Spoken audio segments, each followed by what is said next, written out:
All right, might as well kick it off. Welcome back to another episode of With the Chiefs. Today, we're very lucky to be joined by Tobias Jacobson and Matt Gore. Tobias is a member of Delta Running. He's got a personal best of 31.19 in the 10K and 71.26 in the half. He has also been coaching me in the lead up to Gold Coast Marathon, and it's your second time on the show. Welcome. Thanks, Luke.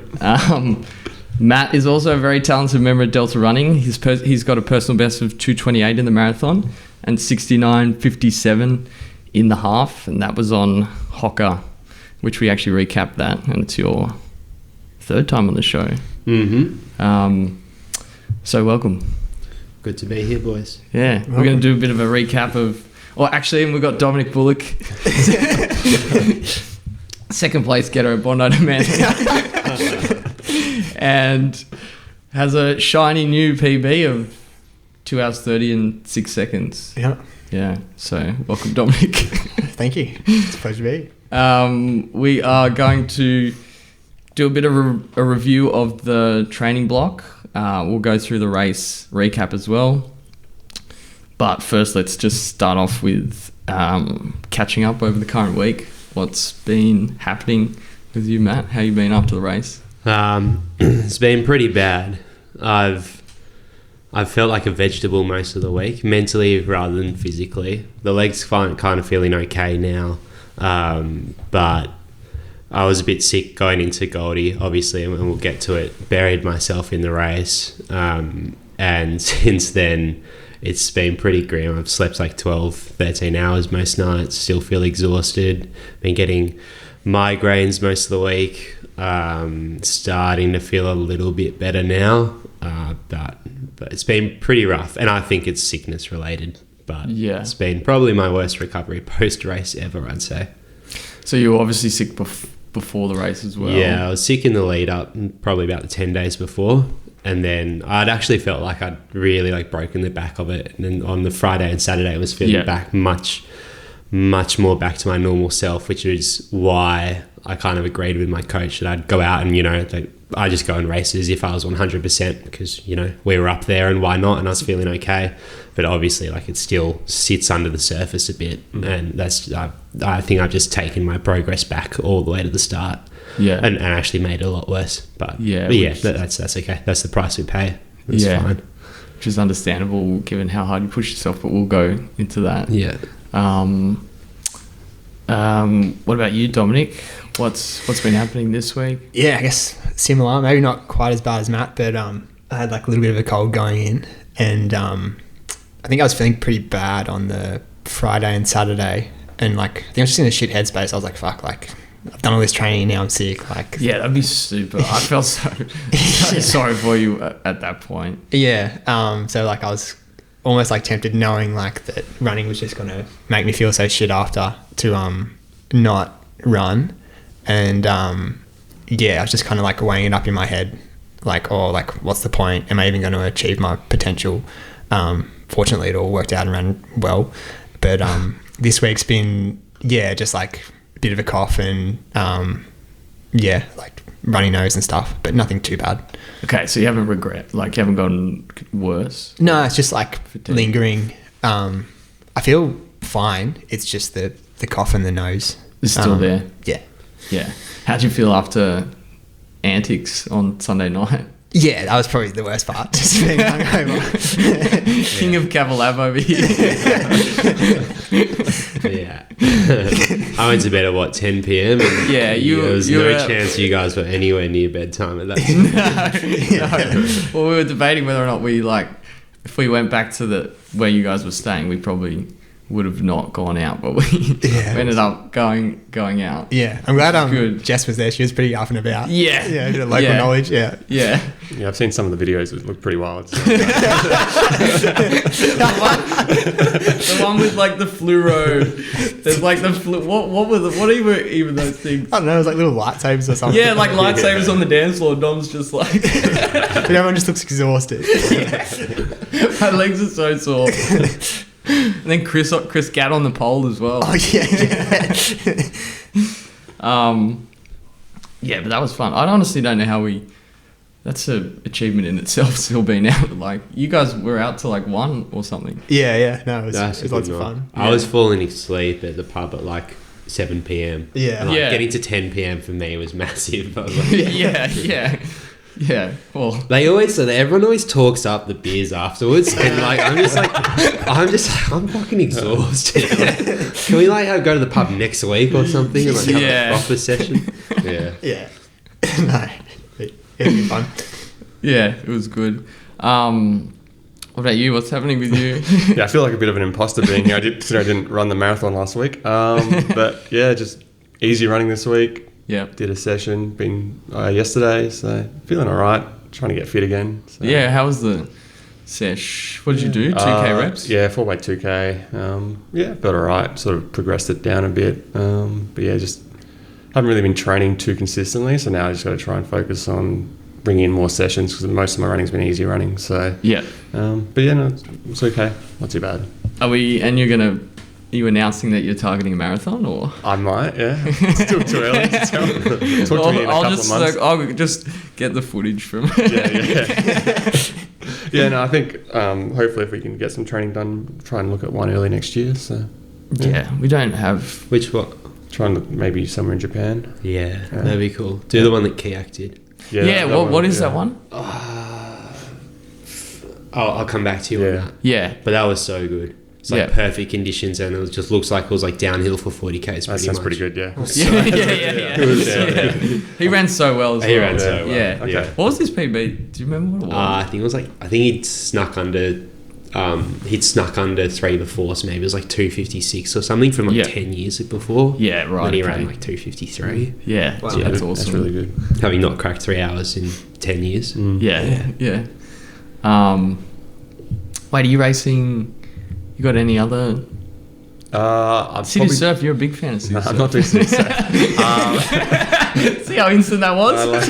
I don't know, 80,000 people just doesn't sound like fun to me. But You'll be done before about 75,000 stars. And then we go pub after. yeah. I think I'm doing, what's it, the Sydney Harbour 10? Is that? Oh, yeah. Yeah, that's right. 2 weeks. 2 weeks, yeah. But I'm doing a High Rocks the day before. Long story, but Yeah. So I don't know. Yeah.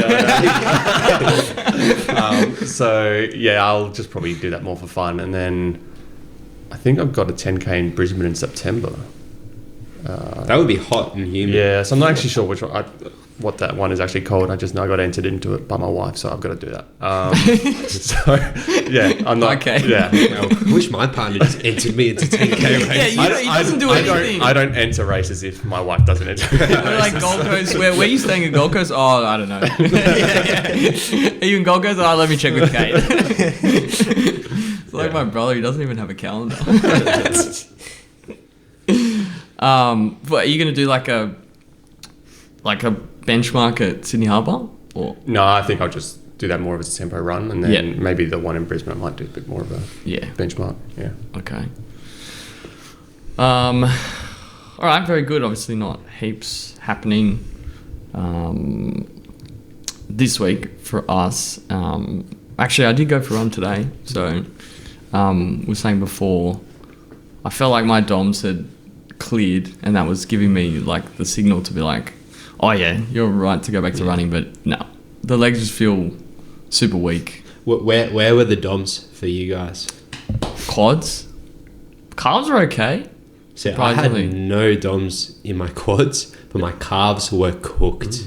Really? My calves were so cooked. I think it was those alpha flies and the way I like to really toe off. Yeah. I had nothing in my quads. Yeah. My calves felt like they'd been like surgically shortened. Like, I was like could barely walk for 2 days after. Yeah, right. Yeah, Okay. what about you, Tommy? Yeah, I think definitely calves. Yeah. Been the worst, but I don't know. Hasn't been too bad. Like, yeah, I just feel tight. Really, like, and maybe when I'm running, I'm not in the same kind of stride or range of motion. But yeah, should probably get a massage. Yeah, true. Yeah. From our good friend at ASL. Yeah, JC. Yep. Yeah. Yeah. All right. Well, let's dig into a little bit of the training block. So, what Matt, did you have like a particular amount of time? Like, was it 12 or 16 weeks? The training block kind of started at the start of this year. And I went, well, I'm not going to be doing trail stuff. I'm going to slowly build up. I'd just come off 6 months of my OP, and I was really starting from square one again, get the speed back, get back to regular FOD sessions.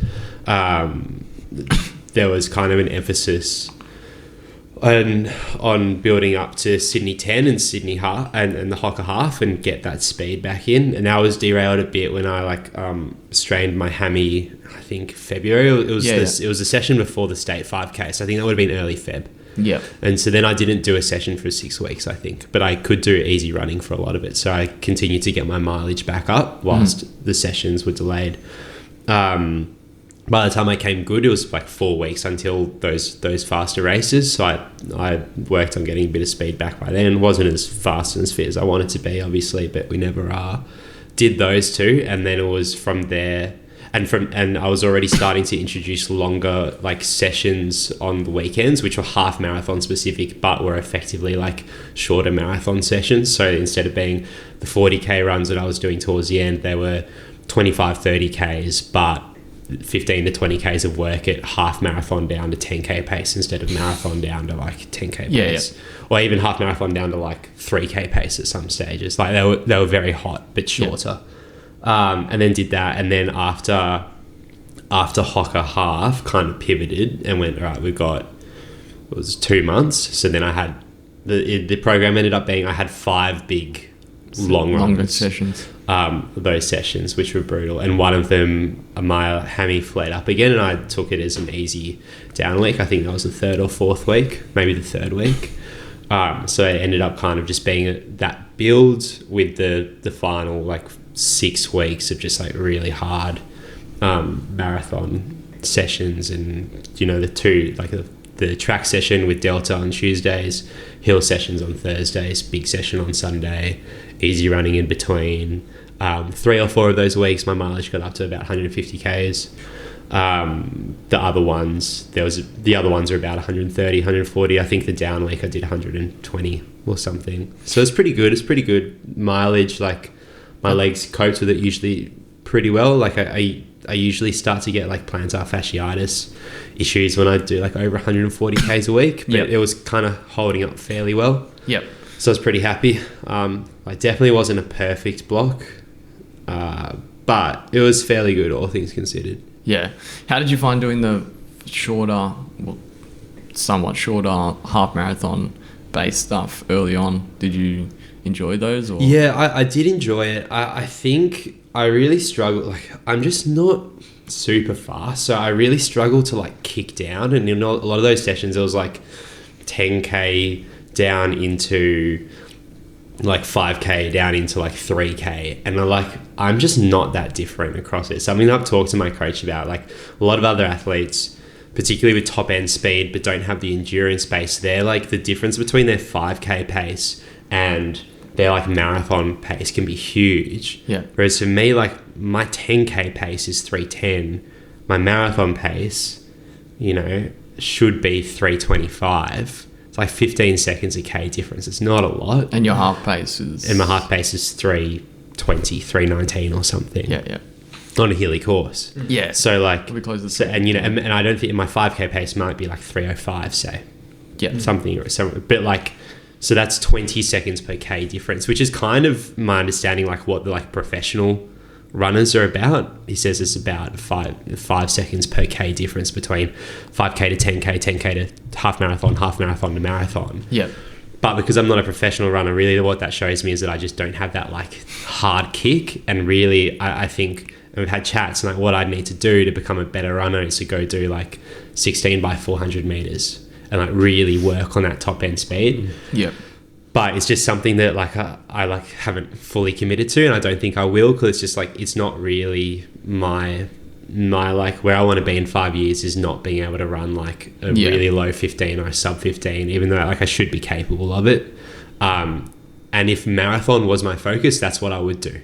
Sure. I would to go all right, if I want to run a sub 220 one day, then I need to go become a sub 15 5K and work that way, because my endurance base will only get me so far, as I think I'm starting to find out. But it's just not. So I think like I'm happy with that, and so I'm happy with these shorter, faster stuff. But I do find it hard to like, I'll be running and I'm just go like, okay, now I'm gonna have to run fast. I'm thinking, mate, I'm already sprinting. I can't sprint faster. Like I just don't have that kick. Yeah. But I enjoyed it. I probably didn't mention that you're an ultra runner. Yeah. in the intro, like all things. I think most people. Yeah. Have you done like much sprint sort of stuff Mate, before, never. like 200 or 400 repeats? No, never. The only time I do speed stuff is, I do it. I do the hill session, so regularly we'll do 60 seconds. So they're kind of an equivalent of a 400 meter rep, but I'm not like sprinting for all it's worth. And otherwise, like I'll get it at FOD maybe every second month. Yeah. We'll do like something with a few quicker. 400s, and that's not enough. Like I follow runners that are probably like my level or a bit better, like overseas, and they're going and doing 20 by 400s every week, sometimes like twice a week. But they're like, they're not ultra runners, and they're trying to get sub 30 10k. Yeah. And I go, that's probably what I need to do. But you're probably not doing a lot of that in a marathon block anyway, sort of 400 reps. So it's like you'd have to focus on sort of a 5-10k block that you'd really want to get improving on, and then you'd sort of use that more. Totally. I think if I were to go, because I'm fairly confident, like I'm pretty confident that I can run a 225 now based on what happened on Sunday. Mm-hmm. So if I was like, all right, if I want to go faster than that, I think what I would do is get really strong, solid base over the next 3 or 4 months of easy running, get fucking strong in the gym, and then get so that I can go injury free for a hard 9 months, and then have a really good like state 5K, all those track events leads up, get into February, be the fastest I've ever been, be strong, have an awesome base, and then have like from February to July, like a proper 16 week build up. And I think that's probably where I'd take 5 minutes off. But I think like, or maybe not as much as 5 minutes, but I think like being able to just like flick from event to event and then do a 6 week block or an 8 week block is probably not going to cut it anymore. Yeah. Well, if you look at your fitness from last year, you made quite a lot of gains from like looking at your Hoka time. Yeah, and I was a minute faster in 10k. I was 2 minutes faster in the half marathon. I was about, last year around 28:50. I think this year I would have run like 20. Lockie Bryant ran 25:40, and I was about from the like to what I could remember, I was about 10 meters back off him for like the entire last 10k. So maybe I would have run 25 very high. So that would have been like a 3 minute PB. Yeah. So you got the formula. Yeah, to a certain extent, but it gets increasingly hard to chip time off. I think that's what I appreciate now. Yeah. What would you say were some of the highlights of the block or favourite sessions? The highlights, I always love the Sunday sessions. The highlights this year was not doing it by myself and having a whole bunch of guys like having you guys about my level, being able to do those together. Yeah, it's very good to seeing everyone improve, not just me improve, but everyone else improve. Because that's really fun. It's like good sense of solidarity, and you're really putting in the work, but you're getting the results. That was it. I think the lowlights were just like the faster work, really putting the strain on the body and picking up these little niggles, which are quite frustrating, and having to take time down and just like at real inopportune times when you really want to. You're not sure how you can push as well. Yeah, that's right. Like there were a bunch of weeks in that block where I was training and kind of still managing to do sessions, coming to FOD and doing sessions at like going and doing hills, but like running scared. Like every single rep, every second, I'd be like, there'd be 10% of my brain would just be focusing on my left hammy and going like, oh, how's it feeling? Or is it getting tight? And just running and like running scared of really pushing it, because the last time I really pushed it, it went. And I was out for 6 weeks, and you go like, if I'm out for 6 weeks now, that's it, my block's done. And so you're like, well, you're trying to get the most out of yourself, but you're always running within yourself. And I think a perfect block, you're not running in fear, and you're able to, you just can flog yourself with the confidence that your body's strong enough to handle it. yeah, that's what I'd want to change. Was there any particular session that stood out that you were like, that was a really good session? Not really. It's like the same thing I say to all my athletes. Like when they get super down or stoked by a particular session, I go like, look, it's just one session. It's like one easy run. It doesn't matter. Like you can miss a session, you can absolutely nail a session. It's about hitting consistently week after week after week. So I was a bit disappointed that like on that basis, like that I missed consecutive weeks of getting to the track. And I was still able to do hills, but unable to get to the track. But no, there was nothing that really stood out. The Sunday runs give me confidence, particularly being able to nail the 2 weeks out. And like when I was looking through the numbers later, that was a 2:32 marathon in a training and like a and like a 69 that last one where you ran half marathon in training. So that gave me confidence. I was like, all right, if I can do that, so I can run what I want to run in a couple of weeks. But yeah, like there are no particular sessions apart from that, particularly shorter sessions where I go like, oh well, now I'm going to nail a marathon. I know, because it's just like doesn't in my brain that doesn't really stack up. Yeah, fair. That session was nuts. I think that was the one where you had Orly on the bike. Yeah, that was good. She was awesome. Yeah, that was a sufferfest. What was that one again? It was 4Ks. It was 4Ks at half marathon pace and then 1K at kick down towards 10K pace. And then... Repeat. 6 of those. Repeat. Wow. Yeah, so I was running like 320s down to like 315s for most. But I cracked. Like in the last 2 reps, I cracked and was like running closer to like marathon pace down to half. And then in my last one, I was running like slightly slower than marathon pace. But even then, that was a good test because I actually wanted to like know like what my limit was. Almost thinking like, okay, that was good practice mentally. That was actually really good training mentally to go, okay, I've now popped, but I've still got like 5Ks of hard session left or 4Ks of hard session left. So like, you got to keep going. Yeah. And I think that's like mentally conditioning, you know, Orly's on the bike.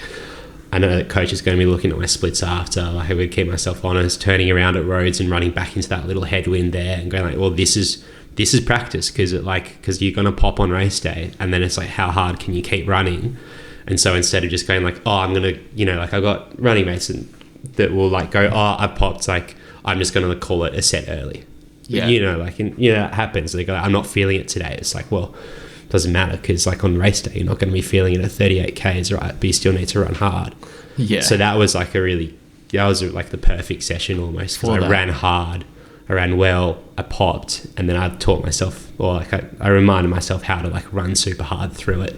Yeah, that's one of those mental things which are like hard to practice. Well, totally, so hard to practice because it's so hard to put yourself in that position, right? Like. Because you can justify it a million ways. You can go like, oh, I'm just in training. I need to like back up in a couple of days. But that was good because that session was like, no, I'm tapering after this. Like if I bury myself, I can spend 3 or 4 days just recovering. And that's okay. I don't have to back up with a session on Tuesday. Yeah. Yeah. Cool. Dom, what about your block? Yeah. How'd you go? Yeah, kind of like similar to Matt. Like since the start of the year, training's been really good. Like we targeted Kunani in March, March, and that was still probably like a fair bit of running. Like I was doing maybe 10 hours a week still, even though it was just like a lot more climbing and like technical sort of stuff suited to the trail. But I think that gave me a lot of strength coming into this block to really like have a good crack at it. So I felt like my quads were really strong and like my mountain legs were good, but adjusting to the pace of the marathon was like kind of the most challenging part. So it was a pretty boring kind of block. Like it was all just Tuesdays and Thursdays sessions were pretty similar. It was like all just working around that half marathon kind of pace, like 320 to 325. Tuesdays was like 10-minute efforts, like maybe 4 10-minute efforts. And then Thursdays on the track was like a fartlek, pretty much like half-hour fartlek, going between like, I don't know, marathon pace and half marathon pace, some variation. So I got a bit bored of it towards the end. I was like, I kind of want to do like some 5K stuff or something else. And we did throw a little bit of that in. I think that was just kind of pleasing me, keeping me interested. And then we ran that a 5K on the track, which was really good. That was, I think, 15:47. I was like, oh, off marathon training, like I'm looking good here. That was good, yeah. And yeah, but then after that, the taper was a bit stressful because we were like moving houses and I didn't realize how much that was going to take it out of me. And just like owning a place, like you got all this like random shit, like leaking pipes and I don't know, all sorts of crap going on. Yeah. That like I just wasn't prepared for. Like I think if I knew that going into, okay, this is what's going to happen when you move house, it would have been a bit different. I could have like gotten myself mentally ready for it, but just like, yeah, just all the uncertainty of it, like your running kind of takes second place.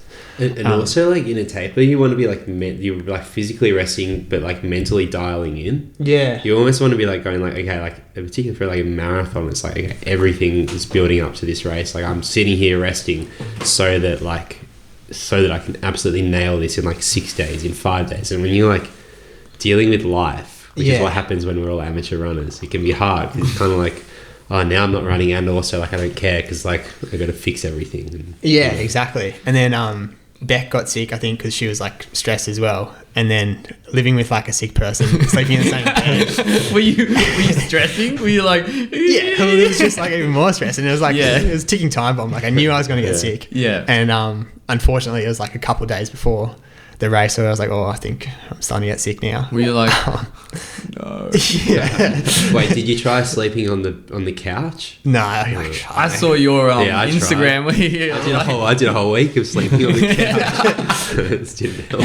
Sorry, Mel. I wasn't like, there was no kisses and hugs, but other than that, it was pretty much just business as usual. But that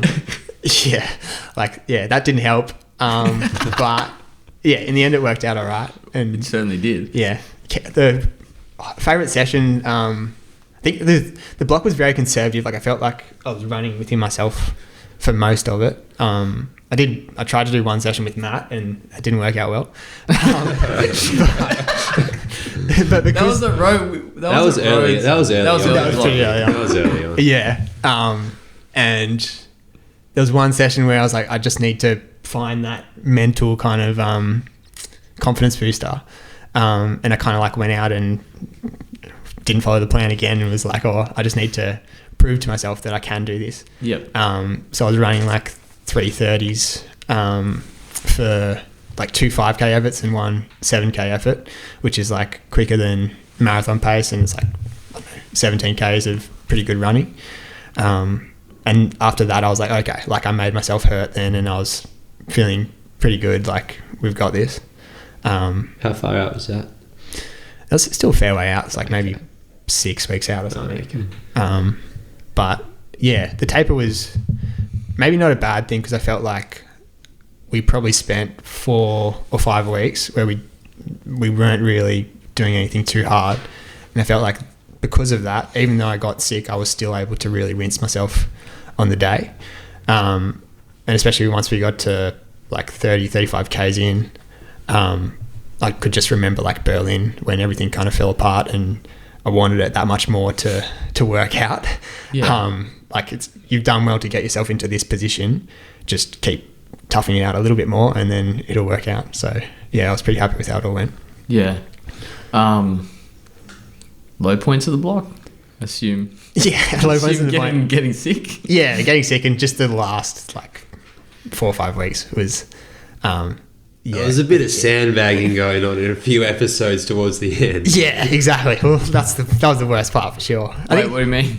But Well, that, as in Tommy was like, you were like not really feeling it. I was not feeling it. Yeah. No, this will go down as the biggest sandbag in history. Negative emotions flowing through the mic. yeah, I was whinging like, a lot. You'll be good, mate. You'll be good. Yeah, I just felt like I couldn't you were win. like, But that 5K was a good kind of confidence boost. I did one session though where it was like the Tuesday session where we do like 10 minutes and then we're tapering down doing 5-minute efforts. And I did it in like a different location and I was averaging like 340s when I'd usually be doing like 320s. And that was like a full all-out effort. And And I was like, shit, like, this is it. We're done. Wait, when was this? Sorry. It was like on maybe a couple, like, start of the taper, maybe 3 weeks out. Oh, okay. You were like, I I think- had your towel and you're like, Yeah. It was the week after I'd done the 5K time trial. okay. And yeah, I was like, shit, like, maybe we got to adjust the goals with how quick I can run this marathon. Like, You can never trust one run though. I know. It's like when like some like athletes text me and they've done a really good session, I'm like, great, don't give a shit. And when they text me and go like, I had a really shit session, they're like, great, don't give a shit. yeah. Because you go and you like give it everything. You run 340s and then the next day you turn up and you do 315s. The Yeah. exact same session. It's just like, Yeah. it's just like that. Hey. Yeah. No, it's so crazy because, like, I couldn't do that. The session was maybe 20 minutes of hard running and I couldn't run 340s, or I was running 340s. Whereas in the marathon, I was doing way quicker than that for 40Ks. But, yeah, it's funny how it works like that. Yeah. How'd you feel about my messages, my whinging and... Oh, it was brutal. How is being a coach? It's all, I don't know, you ask like, what are your low lights? It's all low lights, really. Whoa! No. Look, I think you had a pretty good block. Like, I think you'd be pretty happy with how the training went. Really wanted to do about 14 weeks for you. And I think what was good is that probably since November last year, you've been pretty consistent with your running. And I don't think you'd been, like, before that, for probably 12 months, you probably hadn't done much consistent running. So I think it was good to get you running consistently for at least 5 or 6 months before the block actually started. Yep. And then, I think the 14 weeks you did, pretty good. Give it a B+. Matt gave it a 7. Yeah, which I would say, like, for your type of report card, is probably pretty high. I thought I was going to cop a more. I thought you were going to be on my side. But I like, if you look back and you can walk away with 3 PBs in the block. Yeah. So 10K, half marathon, and marathon. Probably didn't quite hit each one of the goals, but you still, like, improved significantly on each of those distances. I think we still need to get you more consistent week to week. I think you can be a bit up and down in terms of mileage. But some of that was a little bit of injury, a little bit of sickness, a little bit of too much partying. That was when I popped my calf.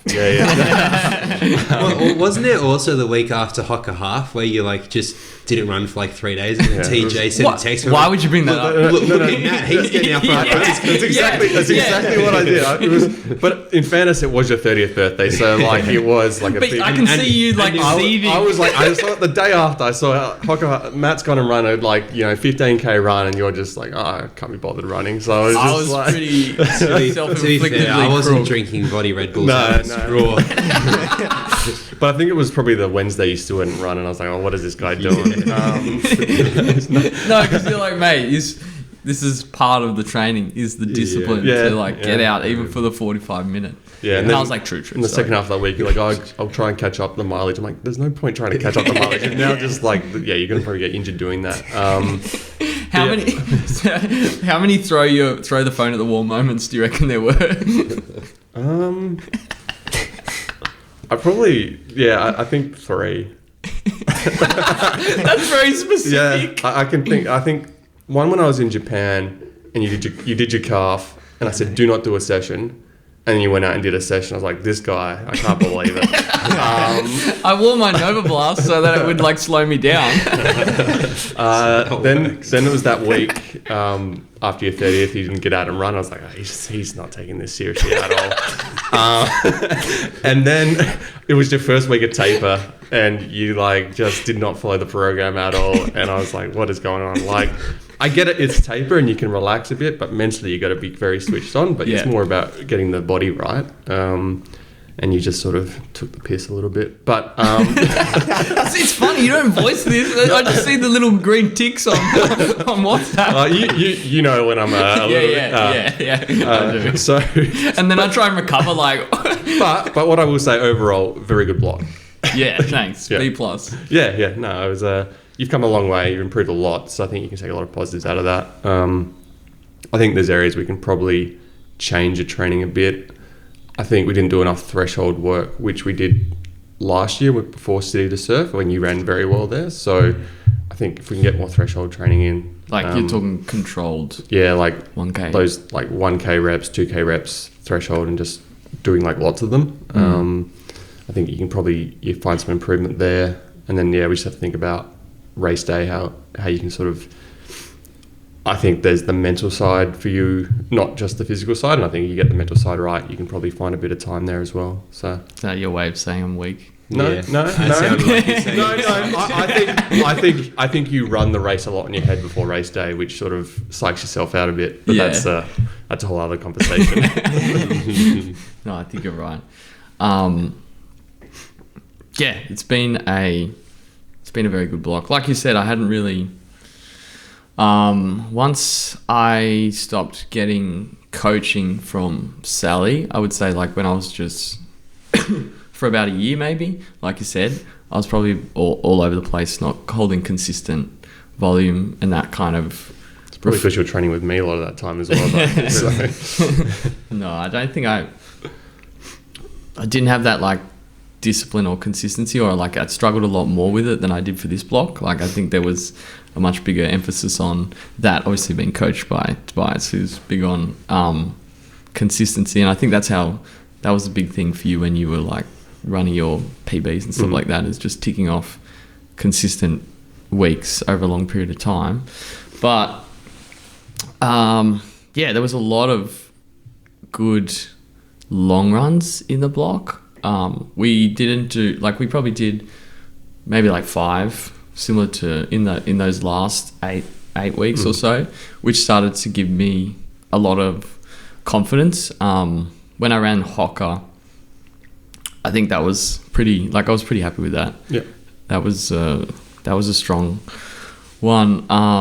Probably highlights, definitely doing, similar to you, Matt, like definitely doing all those runs together were good. And then we probably had like, that last session we did was a pretty big confidence booster.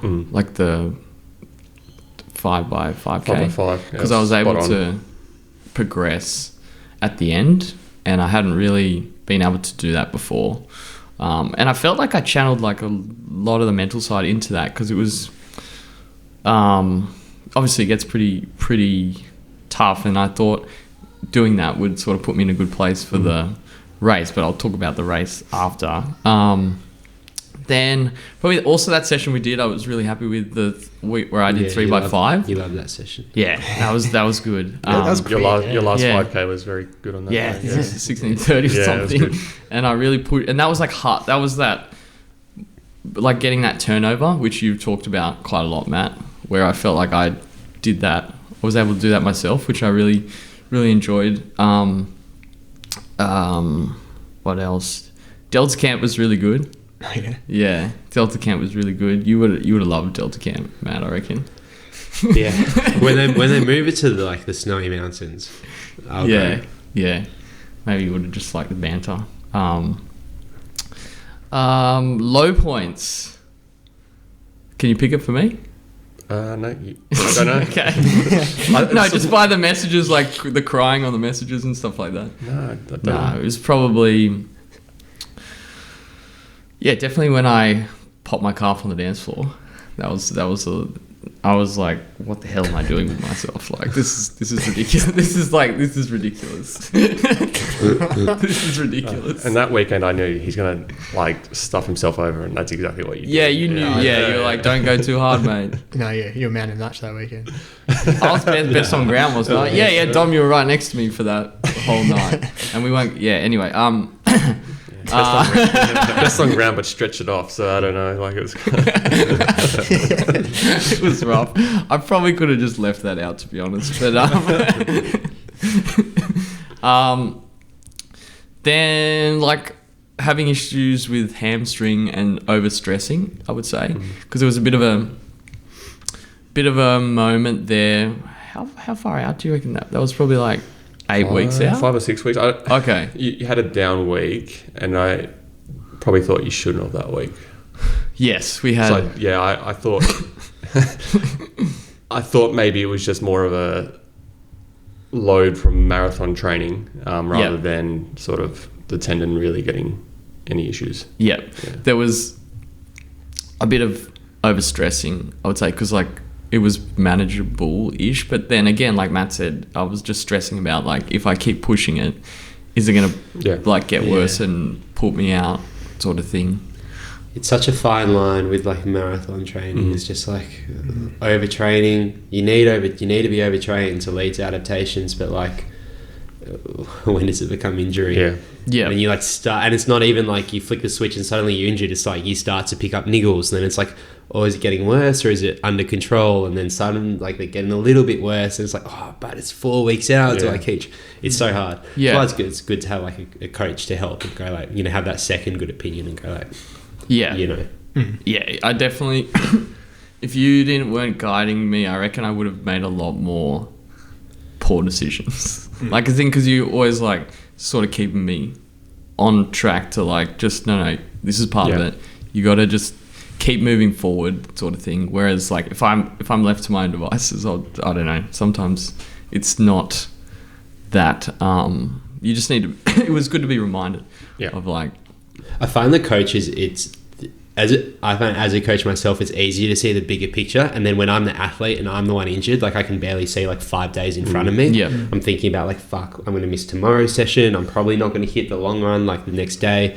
Whereas coach, it was the exact like same position, but for one of my athletes, I'm like, okay, I'm not worried about that. I'm thinking 6 weeks ahead. Yeah. Let's try and get through an easy week this week and then get back to it next week or something. So yeah, like having different perspectives. Yeah. So, and I think there's the balance of, is this an existing injury or is it a new injury? And if it's an existing injury, which you've been going, like, I think you'd learned how to manage it. So I think you get a bit too worried about, oh, it's going to get worse. And it's like, well, you know how to manage it. Continue managing it as you have been. And then if it's a new injury, then you got to really sort of take a step back and think, well, how do you manage this and get on top of it before it gets worse? Yeah. I don't think you really had too many new injuries across the block. It was more existing ones. Just the tendon. Yeah. Yeah. I had an issue with tightness, which I thought was really bad after one of the long runs, but it turned out to be fine. Yeah. And another thing I even freaked out and went to see Paddy, and he was like, you're all good. It's just like super tight. Yeah. Just take 2 days off. We both had that at the same time. Yeah. Yeah. I remember walking around FOD like, fuck. Yeah. But that's the initial stress of being like, oh my God, what have I done? Yeah. Because like you got 2K jogging, it's getting worse, and you're like, oh no. Yeah. And that was well into the block as well. I think one of the highlights of your block and something to definitely work on for the next year and will make you much stronger, and there will definitely be time there, is just like strength training.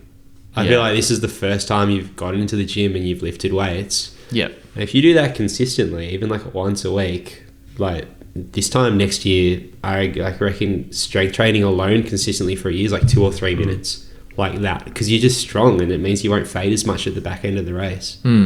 Yeah, that's definitely something that I felt like helped, but then the consistency needs to be there because it like waned at the end a little bit. But it was it's like anything, and figuring and finding out how to like, because it will hit you, it does hit your body hard, and then you're going, well, it's affecting my running, and you don't want to be weight training to the extent that it's like really ruining your running, because you still got to run. And finding that balance over the next few months, and then so that your next big Mara block, you kind of got it dialed in. You go, no, I do my like 1 gym session and my 1 home gym session a week, and like my body knows how to deal with that, and also my normal mileage, and you'll be such a stronger runner for having done that. Yeah, I think even just that little bit we did in the gym, because I did it obviously coming back from injury and then like built on it, and then we got into like fitness first. It definitely was a lot just going to the gym on a Tuesday with you guys was definitely fun, and it gave me like it definitely still gave me confidence like that I've been strengthening, so definitely that I'll be keen to continue to work on that. That's probably it for me. Let's talk about the race. What do you reckon? Yeah. Start with you, Dom. Yeah, I think we kind of covered it off before, but like, going into it felt like, I almost wasn't going to run. if Matt wasn't there sick. I was going to say, talk us through the G up. Yeah. It was not that much of a G up. Was it? Yeah. I don't know. You were like, oh, probably not going to race. I was like, Yeah. I think having Matt there, and he's like just so confident in himself and was like, nah, like I'm racing. And I could see he was like just as sick as me. You just like, we were up there. I fucking spent like $1,000 on this. Like, I'm not going to like, I'm not going to like, what's the point of jogging it? You know what I mean? Yeah. Like, I prefer to just like run myself into the ground and just give it a crack and go like, you know what? Shit happens. I think it also helps like with the trail. Like I've seen a bunch of trail races and like some really good athletes that have like done massive blocks for like 100k, 100 mile races. Like I remember Morgan at UTA a couple of years ago and Mike Carroll I think's done the same, where like they just get sick from their little kid like the week before and there's nothing you can do as a parent, and then they just like whatever and they just like race super hard anyway, and then they're like spewing at like 40k's into the race and have to DNF, and I'm just like, I've always gone like, yeah, I would like big props to like just racing hard anyway and just giving it a crack, and if you fall out, you know, that's what happens. So yeah, that's fair. So what was he like? And Dom, come on, mate. Oh, not like he didn't say too much, but just seeing in the way he was going about it, he was G'd up to run 225. Yeah. Or 224, and that was like kind of just, I hadn't given that side of the argument enough attention. Like I was just so down and going down one train of thought, like, nah, I'm not racing, feel like shit, blah blah blah. Whereas that kind of just shifted my perspective a bit, and I was like, okay, stuff it, like let's just give this the best we've got. Like we're here, we've done everything we can. So going to the start line, I was like, okay, that was kind of my attitude, like just do your best and have a go. Maybe you'll run a PB, maybe you won't, but I thought I'd almost pull out at like 30k's, but even like just having a go would be enough. I ran with like my asthma puffer in my hand as well, like just in case like I was going to have an asthma attack or something on the way. Right. So that was kind of good confidence, like don't worry about anything going wrong too. And then the race started. I was kind of like a bit back from Smitty, but then caught up to him about 1k in, and then just tucked in with a group that were all running 230 pace, but we weren't really too sure what was going on. We were like, is this 231? Yeah, it's like because even you were tracking, it was right? slow the first 10k. I was like, oh, this is a bit slower than I was expecting. Yeah, to go out in, but But it was with that elite woman, right? Was it Katie? I can't remember. Sarah. Yeah, Sarah Klein. Yeah. And so in talking with Matt the day before, he said there was two groups for the. Was it 229.20 and then a 230? 231 or something. 231. But they're both like so close to each other that, and we were running like 231 pace. So I kind of thought, oh shit, maybe we were going for 231 here. Yeah, we were talking about that in the power. I was like, oh no. Yeah, but I think because it's like my perspective was like any result is a good result. So I didn't really get too phased by that. Like I was happy. Did you see me stressing? Yeah, I was trying to calm you down more than anything. I was like, oh no. Well, it is a stressful thing if you're like kind of like attaching yourself to a pace group and like believing in them, and then you're like, oh no, they're actually going to pace me to the wrong time. It's pretty hard to make up time in a marathon. Yeah. By the time we realised though, it was too late. It was too late. Yeah. Because we went through halfway in like 76, which is on track for like a 232. Yeah. That's slow. Wow. Okay. Yeah. And then. Yeah, from there though, it was this massive tailwind all the way through to 36k's, and we were just dropping like 330s and making up all the time that we'd just lost. Yeah. And I still felt fine like the whole way. I sat in the group for most of it, the first like 3/4, and then kind of was feeling good and made my way up to the front a bit more. And then, I don't know, I think like 32k's I looked around and I couldn't see Smitty, and I was like, shit, what's happened? And then I was gone, mate. I was well gone by that point. And I was like, I just watched it like, no, slowly. Yeah. Was Tim Brox up with you guys? No, yeah, he went out much quicker.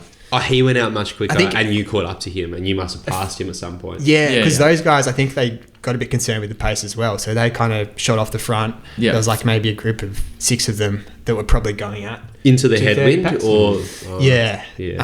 That's why I wasn't too worried at the start, because I knew you guys were running into that headwind. Yeah. That like you would be able to make up time between sort of 18 to 36k. Yeah. Yeah. Well, by the Which time, is like a long stint as well. Yeah. Like, it's Oh, actually like it's a a third long- of the entire Yeah, exactly. course. Yeah, Yeah. It's a long way. and by the time we realized, like, oh, is the pace too slow? Like, we're not going to go into the headwind and try and make it. It just didn't Yeah, make exactly. any sense. Yeah. And then about 35Ks, it started to get kind of hot as well, like because we were a bit more exposed in the sun.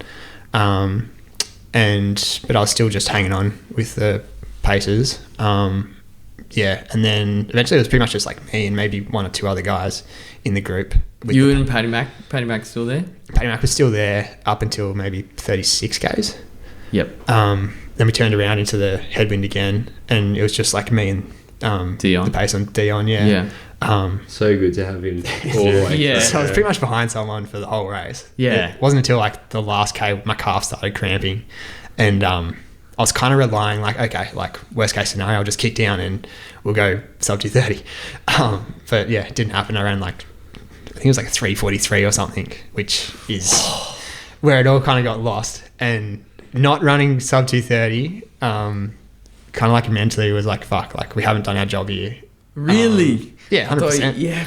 Like the goal was Such to a run good sub run. 230. Yeah, I know. So I don't know. Because of that, like I give myself a B minus, maybe a C. From No, where I wouldn't have thought from so. where you went before like the race to Yeah. then like, Even 3 weeks ago. mate, I don't know. It's Yeah. such a good run. True, yeah, it's a great run, but But in your mentally, you're still like the whole block was around running sub 230, Yeah. and we didn't so, achieve when it. you're so yeah. It's so cruel how like the like 6 months of training, 41.2 kilometers of racing, and you didn't achieve the goal of 6 months because you dropped like 7 seconds in the final I time. know. It's like still- 3:43 instead of 3:36. it's still great, but, like, it's I so don't know. cruel. Oh, it, Yeah. it It's would so give you the cool. shits. Yeah. No, but it was a great run. Still super stoked. So when you were going through like 30k, or you just there was no point where you were dropping off. You were like, how are you feeling the last? I felt pretty good. Like, it wasn't until I started cramping that I was like, oh, okay, this is a bit cooked. But yeah, for the most part, it felt solid, and like it didn't feel like I was exerting myself like 100%. Or maybe it was like, I don't know, just the whole time it felt a bit hard, and I was like, okay, like this is just how it's going to be. Yeah. That's incredible. Yeah. That's good. Yeah. What did you do for nutrition? Nutrition.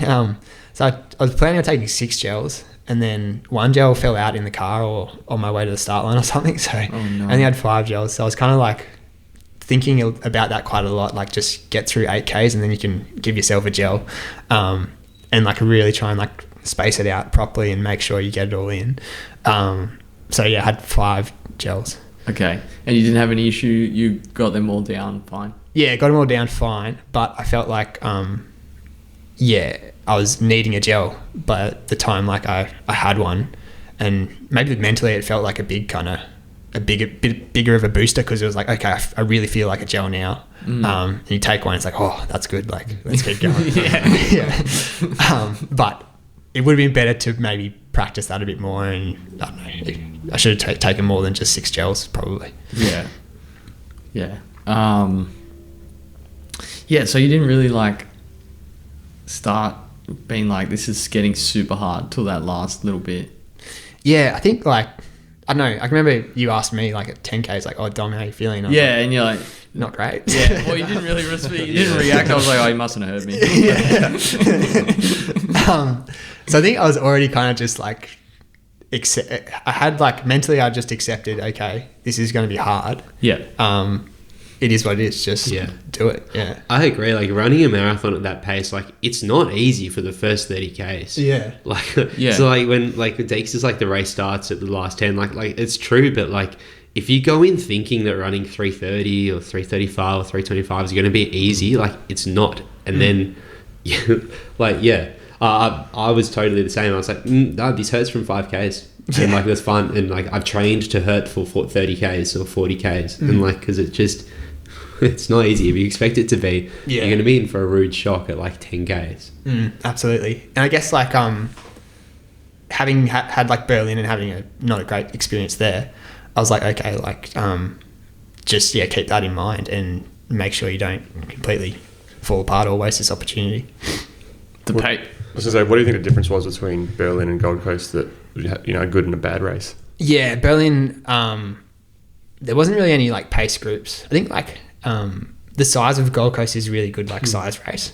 Like you got this big group at 2:30 who everyone just sat in and ran together, and it's cool like running with Smitty and Paddy Mack. It's like, it means a bit more. Yep. Berlin, I was like on my own, and there was a lot of people around, but no one was kind of like working together. Yeah, and everyone's imagine like everyone would run slightly different, like slightly faster, slightly slower, and then surely there's a lot of mental energy going like, fuck, like should I attach myself to these guys, or like, oh no, actually I'm a little bit faster. Yeah, and then I think I got a bit carried away. I was like running 3:30, 3:27s, like sub 3:30 stuff, gotcha. which is like, I didn't have any business doing that. It's probably like 2:27, 2:28. And schedule. I was a bit too overconfident. I was like, oh yeah, like it's Berlin, it's the fastest course in the world. Yeah. Like surely plus 5. Didn't even train for it, Just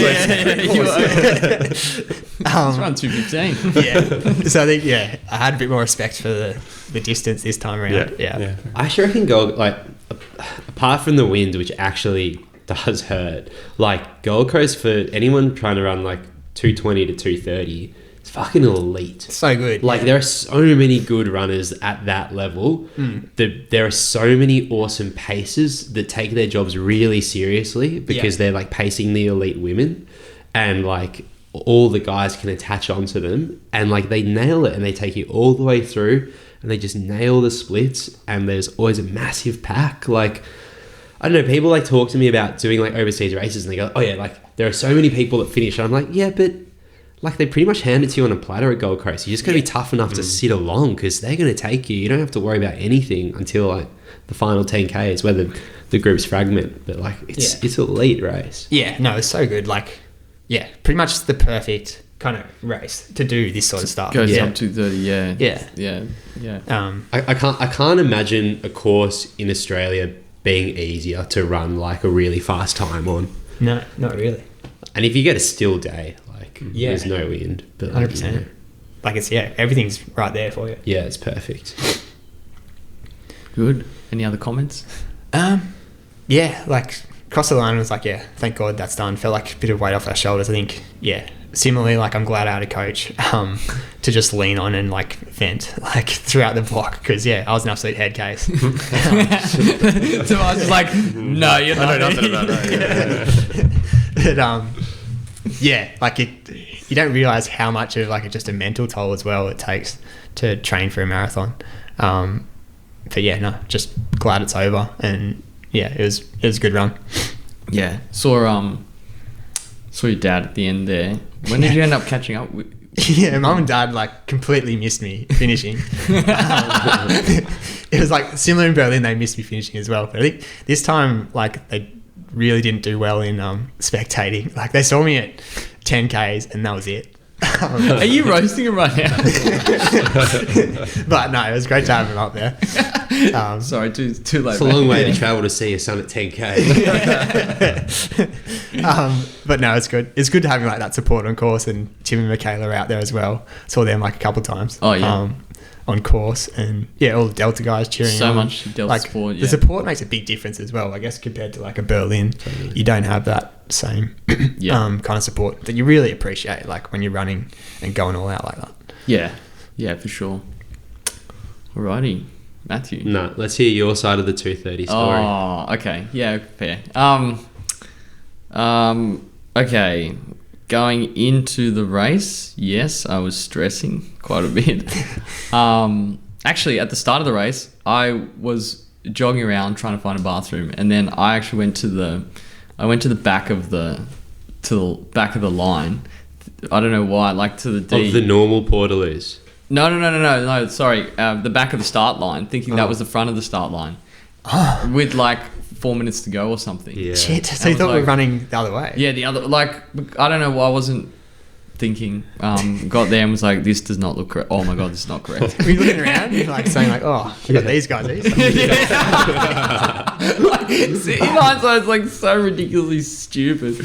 But yeah, then I was like rushing, like frantic rushing to get to the front. Obviously, like there was a small passageway, and like it was like crazy blocked. And then I like ran down that small hill and was like just frantically trying to get to the front. It was a disaster. And then I got there. It was fine. I planned to take a gel before the race. I didn't. I don't know why. Like I just didn't take it. And then, yeah, plan was obviously just to stick in the pack. Like I spoke to you before the race. You gave good strategy about like there's going to be a headwind from 4 to 18k. Just make sure you stick behind someone, which I didn't even think about. It would have been within my range to go and try and like be like, oh no, we're running, because like if you had that pack, if I wasn't thinking about the headwind, I would have tried to like keep it to like 3:30s and would have run like a minute ahead of them or something like that, and then just I wanted to make that very clear to you before the race. Because you knew you should not be doing any work in the first 18k of that race because it's going to be a headwind. So and also they're getting paid. They're literally getting paid to do the work. So yeah. And then we went off like it was pretty cool being in that pack. Running with Dom, running with Paddy. It was like a big pack. You could really just sit in, and I was like, okay, I don't have to do it. Like I just have to keep running and like not stress about anything. Make sure I get my gels down. Then I was stressing a little bit, as Dom knows, when the pace was a bit slow. You were tracking as well. What were you like? Well, I wasn't sure what was happening. I thought maybe having a bad day but then I saw a photo. I think maybe Chris Cat sent one in the chat, and you were like in the middle of a pack. And I was like, oh, that's fine because there's people around, and I was pretty sure once they turned around, they'd probably get a bit quicker. Yeah. And then from 15 to 25, the pace actually increased a fair bit. So I was sort of like, once that happened, I was like, okay, he's back on track now. And I think it was by the time you got through 25k. I think the pace was sort of low 230 target pace. I was like, well, that's, close now. Like before it was like 232. So there was a lot of pace that was sort of gained in that sort of 10k once you turned around. Yeah. We had good support even in the early stages. Like there was people scattered everywhere, and there was always someone like yelling out. Like I think early on we saw Josh and Georgia, and then there was like Chris was everywhere. Chris was everywhere on course. What a legend. And then so got through after stressing a little bit about the pace. I mean, then like you said, once it got a little bit quicker, I mean then it was like 20 to 25. I remember being like a 17:20 or something. And truthfully, that's where I was like, that hurt more. It's starting to hurt more than it should. Like I was starting to be like, it wasn't crazy. I was like, no, I've still at that point, I was like, I've trained for this. Just keep your head in it, sort of thing. But the pack then started to like, you guys started to just start pulling away. And like once I lost the pack, I was like, and that was probably about 26. Do you think that was a concentration thing, or was it now you're starting to suffer type thing? I think I was starting to suffer. I should have tried to like dig deeper and get back on the pack, but I was really worried about how hard it was feeling. Okay.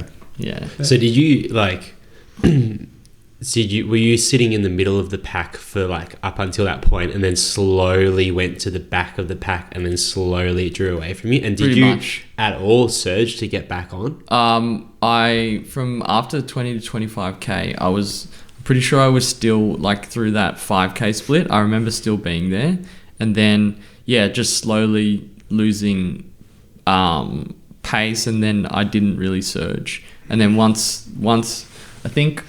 When do we go like over the bridge? 31k. Yeah, okay. By that point, there was a gap, and then saw Gaddy, and Tim Broxup. Yeah, it's when you're running with Broxup. Yeah. And that was, you guys like, then I was losing time. So, but I think through, I can't remember exactly, I was still holding like 335s, and then like it started slowing down quite considerably to when I crossed at like 33k or 33k or 34k. It was probably like 350s or something. Oh, really? Or three. Yeah, so I slowed down, and I just I don't know if it was it was a mental thing, because once I started falling off the pack, I was a bit like, oh no, this is going downhill. And that's definitely one thing I need to, I don't know how I can train that, but like it's something I need to be able to work on for the next race, because I'm not sure. But then at the same time, like I was slowing down. Yeah. Like my legs were just, I couldn't maintain the pace. Yeah. Did you have any like other motivation? Because like at that point, you're not going to run sub 230. Yeah. Were you like keen to run like 232? Yeah. I was like, Yeah. no, just keep with it and stuff like that. You're not that far off the pack. But then it kind of just kept getting worse. I only had 4 gels as well, and like I struggled to get the gels down, which I'm confused why, because we did a lot of, like I was saying to you, like training, I managed to hit 6 gels. And yeah, I even remember like spitting out like half a gel because I was like gonna be sick. So I'm not sure what happened there. It's the intensity. I can't remember like the physiology of it, but like the lower your heart rate and the easier your system is, the easier it goes down. Yeah. Whereas when you're like really like at the limit, like you get real GI issues trying to take down gels that you otherwise would. Yeah. So it's probably because you just like in training, even if you're either taking it at like marathon pace, but like the intensity wasn't there, or even you were taking like the recovery bits between. Yep. But you weren't like balls to the wall, like absolutely dying. Yep. And then trying to force gels down. Yeah. That's something that would definitely work on to make sure that all those gels in training are taken at the... You're right, because I think I would have taken some, in the float or something. I think most of the time you probably started taking them in the float.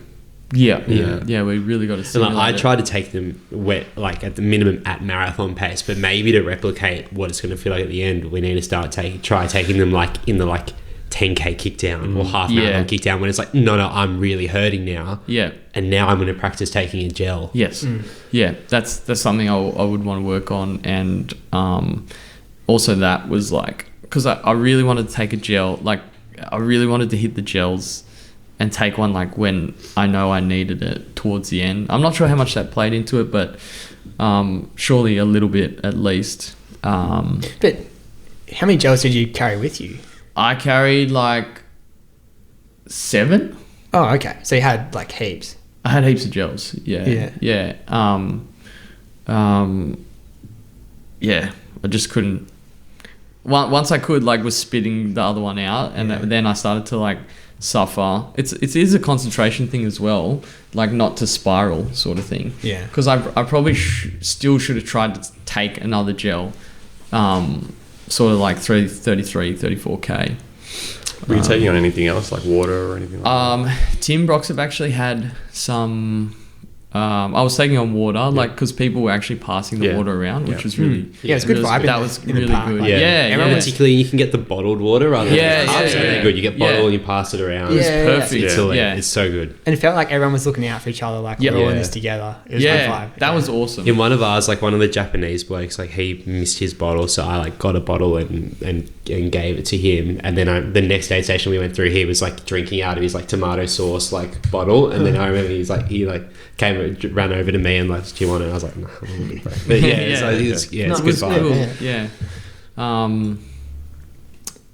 And then once I got past like the Maccas and was like, I've still got quite a while to go and this is not going well, I just spiraled a bit and was like, I need to just get this done, run as fast as I can. My legs were not giving me much, and at that point of the race I was like, yeah, I wasn't in the greatest headspace.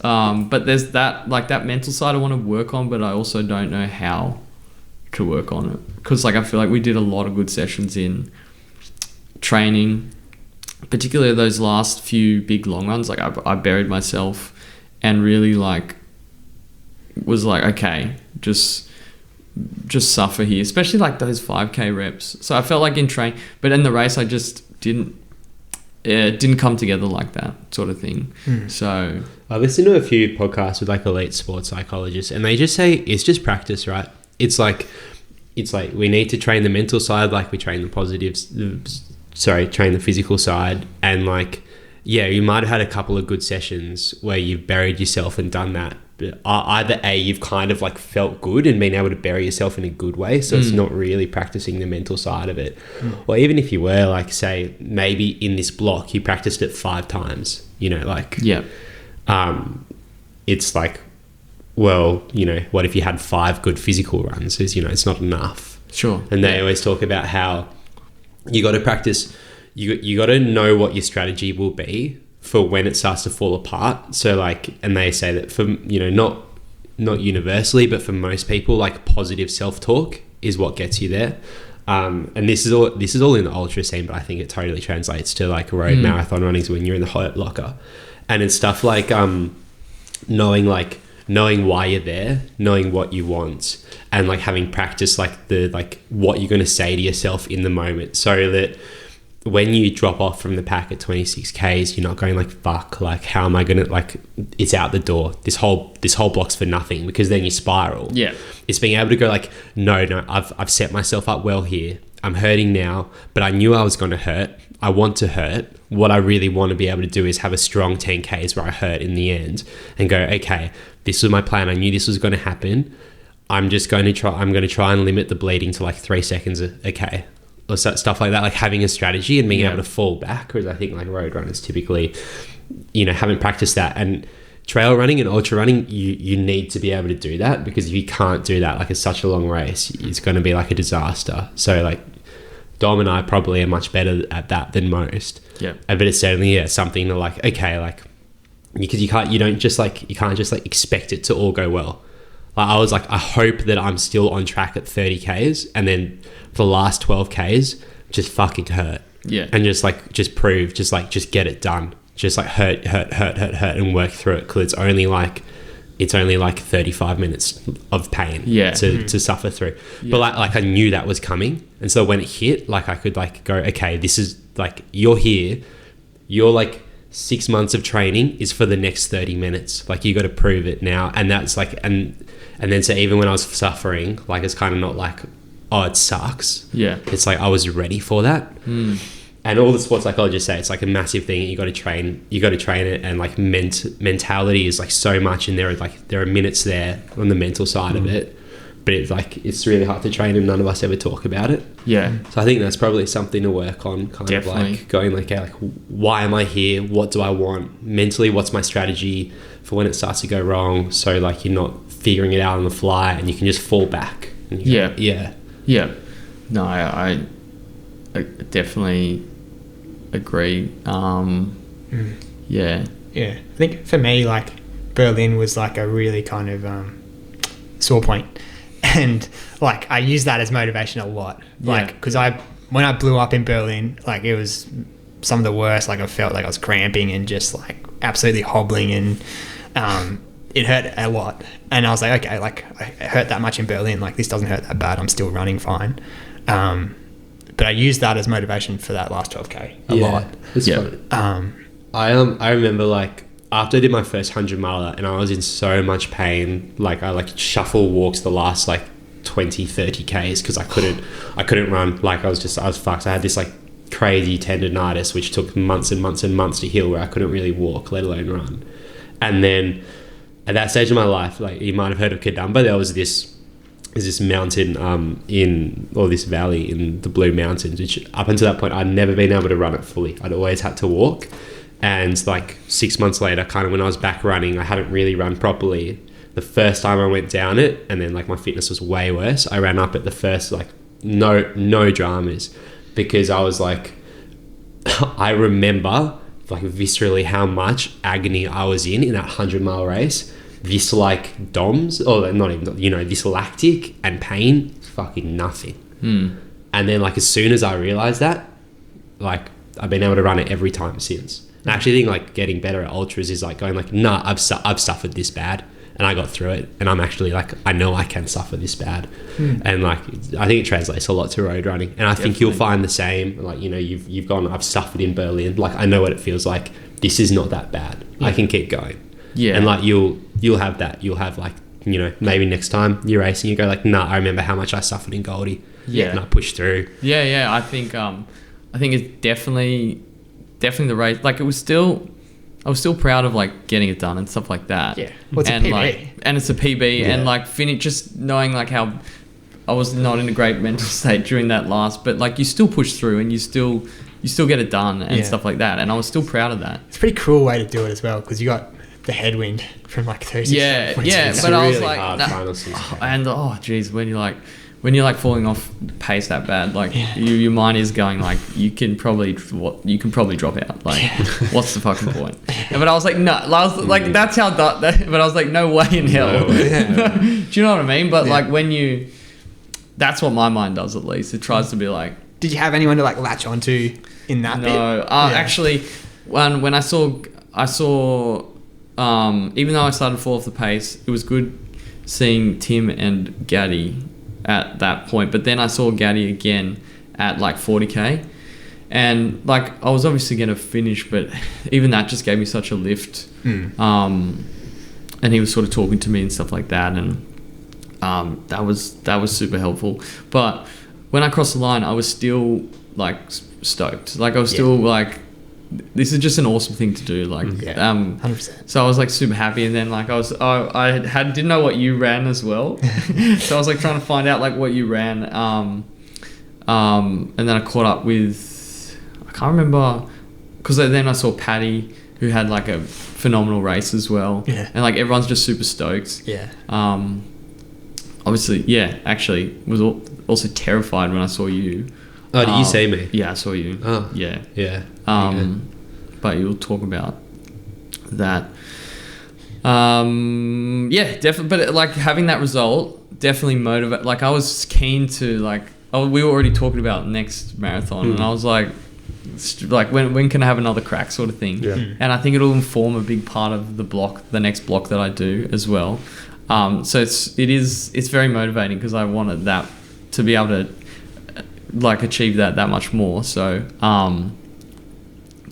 overall it was good. It was a good experience. But just we'll have another crack as soon as I can. Unfortunately, can't really do anything till next year. But it was good. It's in Valencia in December. Is it? It is, yeah. Dom doesn't think you're up for it. Last minute flights, yeah. I believe it's meant to do Berlin. Remember we were talking shit about doing New York like ages ago? Yeah, you had the ticket for Berlin. I had the ticket. I know.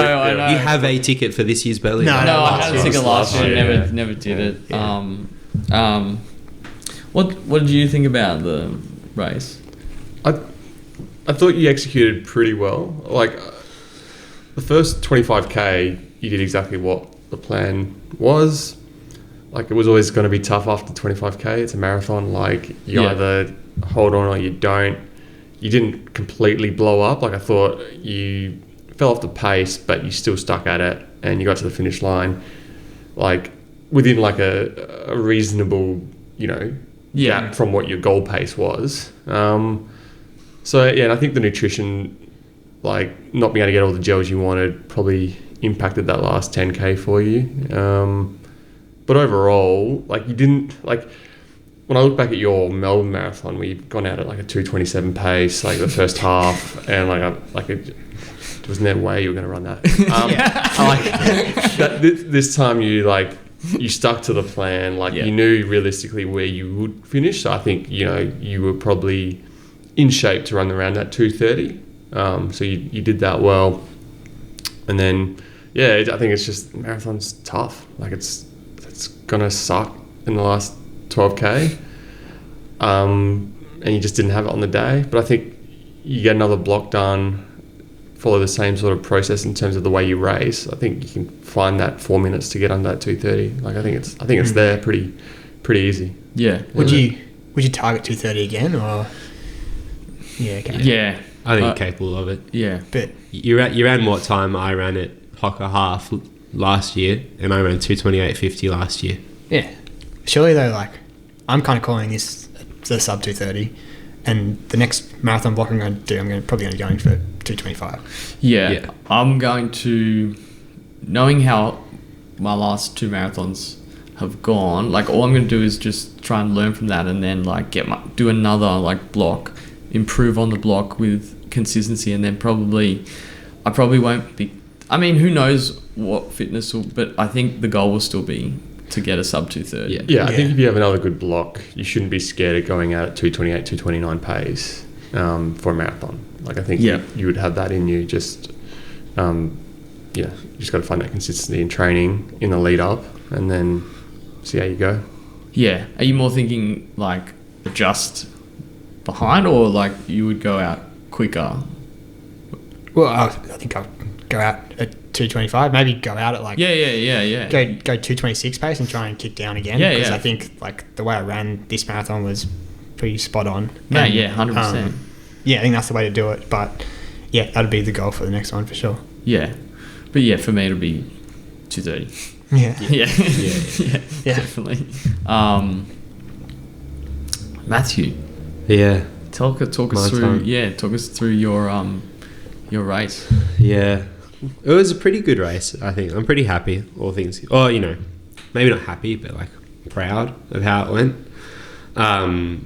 So we weren't quite sure what the pace groups would do, but we figured it out on the Saturday afternoon that there'd be a 2:24 flat pace, and I thought I was probably in that shape. Like that's like if I execute well and have a good day, not like I can fuck around and run a 2:24. Yeah. So I found, and they were paced by the 2 blokes from Insider Runners podcast, Croaks and the other one. And so, and that was with the 3 front women, 2 Kenyans and 1 Japanese woman. So it's pretty good. Like I had a bit of a rush start as well. Like I kind of only got to the start line like during Deke's speech, and I was a little bit like, I saw it. Yeah. And like I don't get angsty and like nervous on start lines, but like that was a little bit like because they were like 3 minutes to start, and I was like just getting into like waves E, and I was like, fuck. And it was actually closer than I thought, but I was a bit worried that. But you've gone through the same thing. And like I didn't do any strides, and like I was having troubles getting out my like pre-race number 2, and then I was feeling a tiny bit bloated, so I was like I actually didn't have I was gonna have a massive gel on the start line. I had like my 90 gram, and I was gonna like pump like a fair bit of it, and I just like had a little bit, and I was like actually kind of worried that I'm gonna have to like go to the bathroom out of the course, and if I do have to, like it is what it is. And unfortunately I didn't have to, but like I didn't, like I just had like a little sip and I was like, all right, I'm putting that down, that's $10 down the drain. So went out, like didn't have all the paces were in the like seated, and I was just in the priority or preferred, whatever it's called.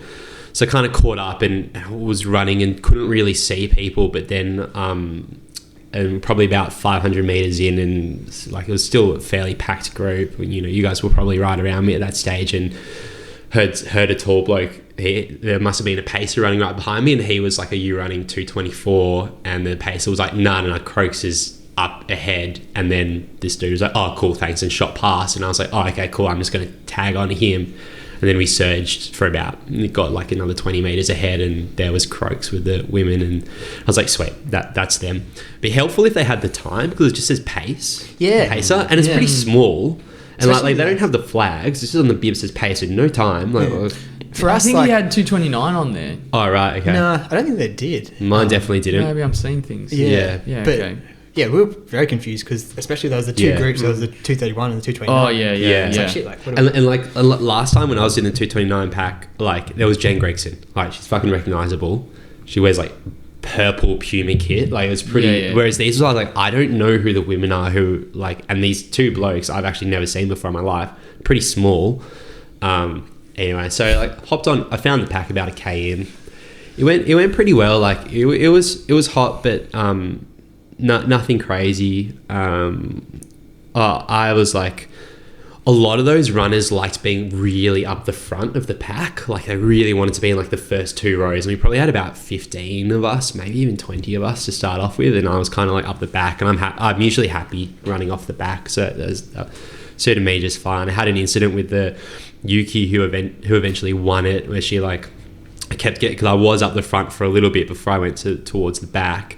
And I got like a little ankle to toe tap from the person behind me. Like, happened once, and then like 30 seconds later it happened again, just a tiny one. Yeah. And then like another 30 seconds later it like whacked me, and I like was stumbled and like had to grab onto like this Japanese dude next to me. Wow. And I was like, fuck, dude, can you back off? And the poor Japanese dude, I thought I was talking to him. And I was like, sorry, mate. And I turned around telling like whoever it was like, because they were clearly sitting right on my heels. Yeah. Just like, fucking give me some space. Yeah. And it's like 5-foot Japanese girl.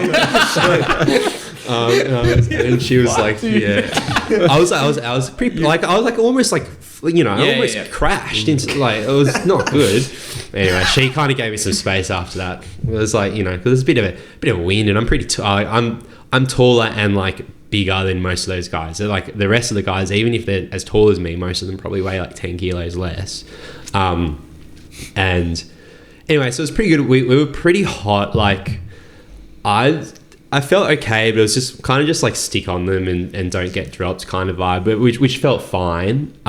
We went through 5 on my watch, like 17:00, which was pretty much spot on. Yep.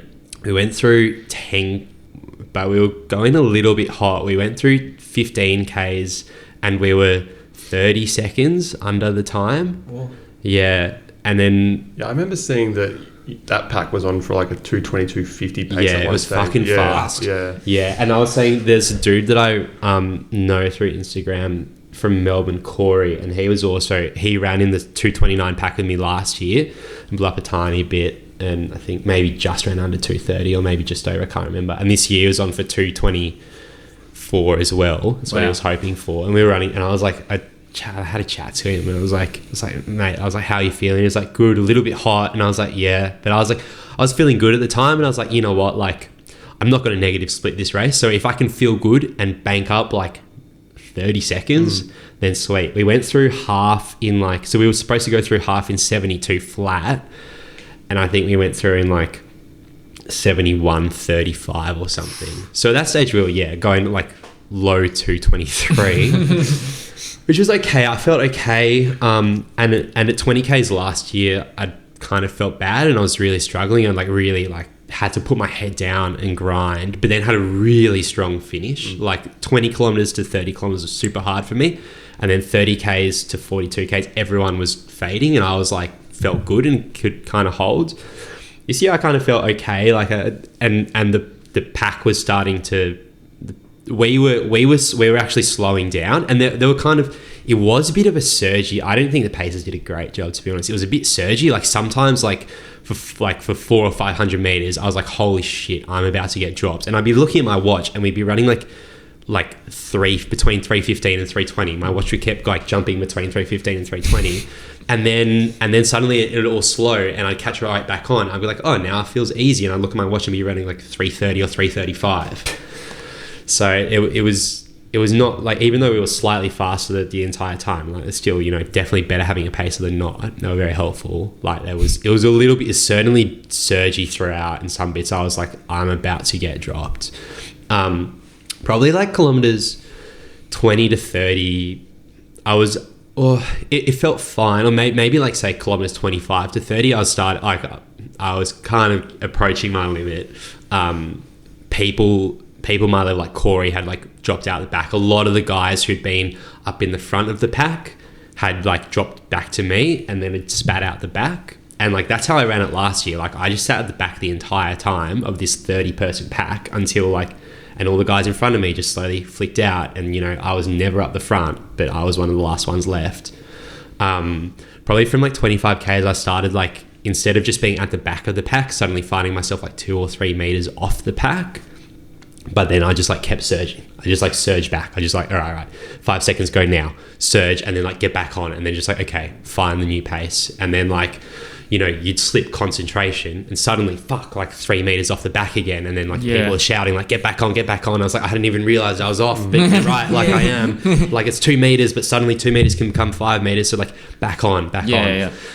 Then there was one time, I think I actually past one of the Delta people, I can't remember, they were like screaming at me to like get back on, and I like got back on, and I was like, this is the last time I'm getting back on, because it felt like they were like speeding up, and it was about like 30Ks, and like a bunch of people had gone out the back at that stage, and we were probably still on for like sub 224 at that stage, and it was just running hot, and we were like really ramping up, it's like 224 flat is supposed to be 325, and like consistently it was like 322, 323, 322, 323, 322, 321. There were like a couple like 319s there. So like it's hot. Like we weren't getting like 325s and 326s and 324s. So I was kind of like, you know what? And it felt like they were ramping up even more. I was like, all right, fair enough. All 3 women are still in that pack. If they're going to start ramping like around 30Ks, it makes sense. I'm not following them. So I was like, you know what? I'm happy to let them go and just control. So I let them go and kind of like kept, and then my pace kind of drops to like 325s, which was fine. I was happy with that. By like 30, I catch up to Lockie Bryant. We start catching up to a bunch of the dudes in front of us, because the sub 220 pack, their pacer pulled out at the last minute. Oh, really? So so apparently they had a 219 pacer who put out on the Friday, or maybe even the Saturday. So they'd kind of run the entire, you saw them on all the turnarounds. They'd like Keith McPherson and John Dudden and Lockie Bryant and a bunch of others. They'd all been up there, but they'd obviously like paid the price for not having the pacer, and they were in a world of pain. So kind of, I remember overtaking John Dudden and then Keith McPherson, and they're all just like, they're probably running 340s, but it felt glacial. Just like, you kind of catch up to someone, and then within a second you pass them. Mm-hmm. Caught up to Lockie Bryant, probably around 30Ks, and I think, he was hoping to go sub 220, so he was obviously having a poor day. And I think like he kind of latched on, and I think we kind of like ran more or less together, not like side by side, but kind of I was either 5 meters in front or he was 5 meters in front for a fair bit. So I think he probably didn't want to get beaten by me again, which was fair enough, because he's a much better runner. So but like I think it might have been like, hopefully it was a bit of a motivation. He was like, fuck, I can't get beaten by Matt. So, which is fair enough. Yeah. I would have thought the same if I was in his position. I think that's how Dom feels whenever I'm in I'm not getting beaten by So anyway, because he was kind of going out, but then he like kind of stuck with, and then we passed, kind of got to like 33 or 34Ks, and I was like, this was the bit that I was talking about, like mentally. I was in the hurt, like all I wanted to do was like stop and like roll over into like the fetal position and just stop running. I was in pain. But like, because I knew we'd built up this bank of time, I was just like, I kind of wasn't in your position where I was like, okay, we were always off the time a little bit, and so like now I'm slipping even more, like it's all over. I was kind of like, and I think this is what let me like run myself into like the place I ran. It was like, no, like, yeah, I've got a buffer, just like fucking hold that buffer, just hold it. And it just came down to like, it was like I was just in my head, it was just like, and it kind of helps that we were running through a lot of people. When will you start hurting really bad? Like at what point? Like 32, 33Ks. So I was like, all right, like I've got 10Ks of like hurt to do, but I was just like, like this is what you wanted, this is, like you haven't run trails for a year and a half now. This is why, like you want to do this, like you're tougher than a lot of the guys out here. Like you just got to show them, just got to hurt. And so I just do it like every 30 seconds. Like I just be like, all right, get to another 30 seconds, keep the watch at 3:25. Get to another 30 seconds, keep the watch at 3:25. Suddenly like a K would tick down, and then another one and another one. It was all right. And like it was slowly like, you know, by the turnaround, it was like down to like third. Like it looked on my watch, it was like 3:30, but it'd still be buzzing like 3:27, 3:28 maybe. And I'd be like, it's okay. Like it's 2 or 3 seconds off Mara pace, but that's okay. Like, and every 30 seconds, I was like, just keep, and I just check my watch and like, no, faster. And I'd be surging. And it hurt so much. And then I turned into the headwind, like Lockie Bryant, and it was probably like 10 or 15 meters in front, maybe like 10 meters in front at that point. And then like, and I was pretty worried that the headwind would just cook me, but like I didn't slow down that much. Like it dropped to like 3:35s, and like I felt like I was giving absolutely everything. And I was going like, part of my brain was going like, this is like slower than you ran last year, because at this time last year I was running 3:30s. But I knew I'd cooked myself. And I just like kept running, and just like every time I checked my watch, I just like make myself like run faster, and just like I was like, all right, like 5Ks to go, like you can do 5Ks, like another minute, 4, because then it's 4Ks, like okay, get through another 30 seconds, get to that person, just like don't stop. And then it's just like, yeah. And then I kind of like remember I was at like 39Ks, and you can actually see on the video that they have of like the 39Ks, like I like pulled out my final gel, which was like a Morton, and I couldn't open it. I like ripped it, and then it ripped across, but it didn't rip deep enough. And I was like, fuck. And I was like so scared at that stage. So I like tried pulling it with my like teeth, but also I'm trying to like sprint at full pace. So I effectively just threw it off to the side and was like, just put your head down and just run. And then like I kind of remember passing Meg with like 2Ks to go. And then like I don't really remember much else. Like I've got like flashes, almost as if like I was like blackout drunk on like a really big night out. And then like my next proper memory is like waking up in the Medico tent. But like from like what I understand, and like from what so like I passed 39Ks. I can't remember what the numbers were, but when I passed 39Ks, I could have jogged 4-minute Ks, like 4:00, and like I would have run a 2:26. Right. So like, you know, but like I think mentally like that wasn't an option. I was just like, you got to run fast, you got to run faster. And so I remember, so like I passed Meg. She said that she was at 40 Ks on the dot. So there was 2 and a bit Ks to go. And then don't really remember anything. I remember flashes of passing the Delta tent.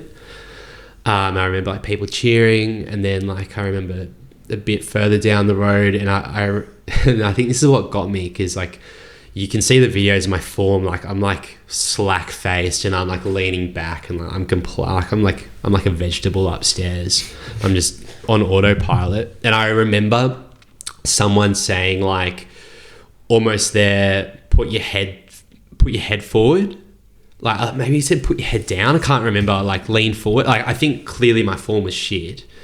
And so anyway, so I kind of like went like that, and like start like running with my head like tilted forward as if I'm just like charging.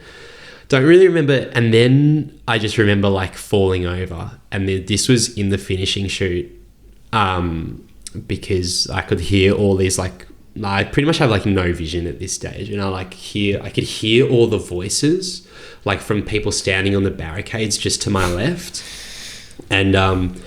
And then I remember like I don't know how long I was on the ground. And I remember like Medico people trying to like pull me up, and like, and trying to get me into a wheelchair to take me off course. But I remember like, I remember thinking that if I could just like get up and jog it, like I'd still run a PB.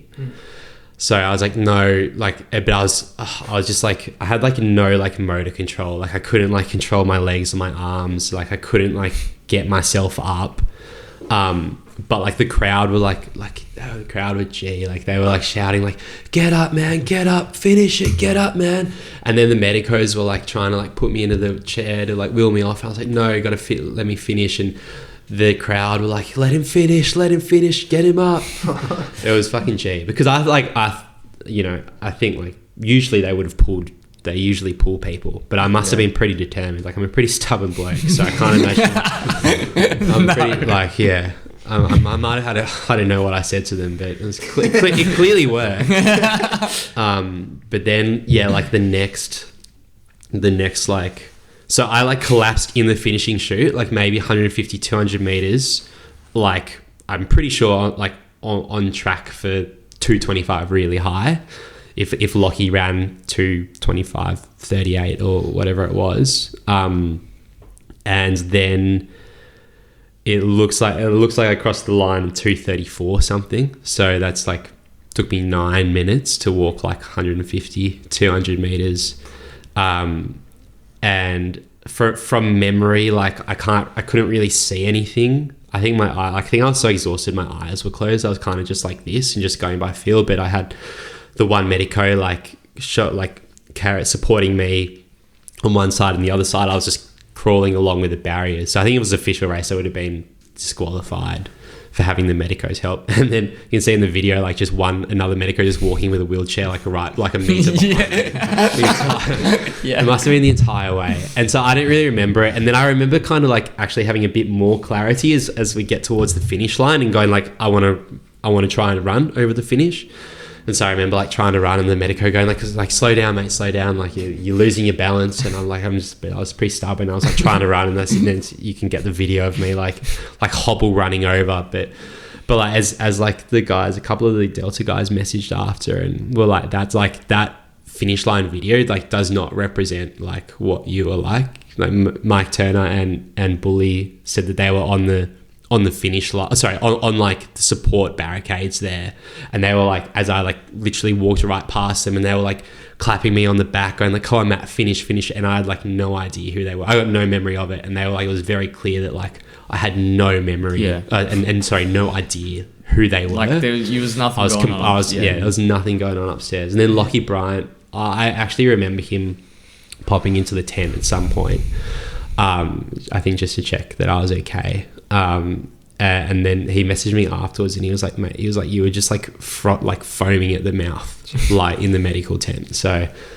yeah, I don't really remember, but like, I think it was in part because of the sickness, like, but you buried yourself completely. Yeah, but I think it was, if there were three things, it was like in part the sickness, in part like I think I was actually really fit and my legs were really strong and conditioned, so that like I didn't cramp. Like I cramped afterwards, but like I think like if I was starting to cramp during the race, then I would have had like a controlled slowdown. But like the legs were actually there. It was just like exhaustion.